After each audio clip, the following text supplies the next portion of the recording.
Proverbs 9 for day 9. How about that? So something to think about, wisdom. If you had a chance to be mentored by the wisest person in the world, would you? You know, we often say that people don't value something that's free. We have the wisdom of Solomon in Proverbs. And outside of Jesus, the wisest man that ever lived. And because it's usually free to us, we don't pay any attention to it. But maybe that's part of the secret. A couple things about this proverb. And it's funny because every month I go through and read the Proverbs, whatever day it is, that's the number that I read. And I think it's fascinating. Some of these, different months, different verses will jump out. But this month, the one that jumps out, it's a couple things, is forsake foolishness and live. I have the God kind of life. And when you take a look at the definitions, foolishness is just basically being stubborn and rebellious against God's coaching. It's just pretty silly when you think about it, to rebel against what God says, because He's created you, He's invented everything, and He is already living in the future. So you're just stubbing your toe out of spite, I guess. I don't know. But a couple verses stood out to me. One of them is, saved my bacon a couple times. If you're wise for yourself. You know the saying, you can lead a horse to water, but you can't make him drink. So think about that one.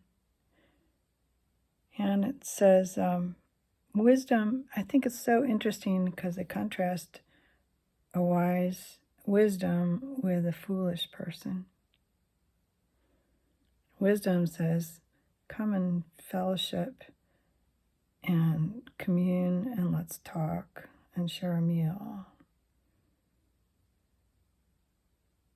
And the foolish, clamorous, simple person that knows nothing actually says that.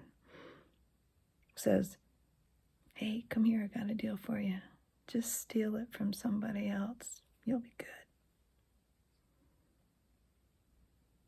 But the person that listens to her does not know that the dead are there and that her guests are in the depths of hell. It'll kill you. It was interesting when I started looking through that, as far as stolen water is sweet and bread eaten in secret is pleasant, but that is a lie.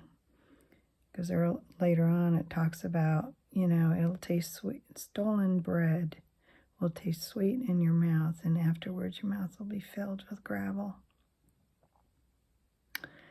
And stolen waters, when you start going through and doing some cross-references, did you know the Bible's almost like hyperlinked? So check the things against each other. I mean, obviously they didn't have hyperlinks when they were writing this, but that's the way God's thinking, and everything's tied together. But stolen waters are sweet. It can be a code word for having an affair with someone else's wife. Because in another proverb it says, drink waters out of your own cistern. Talking about his wife and being spiritually faithful. So foolishness is going to say, just take what you want for yourself.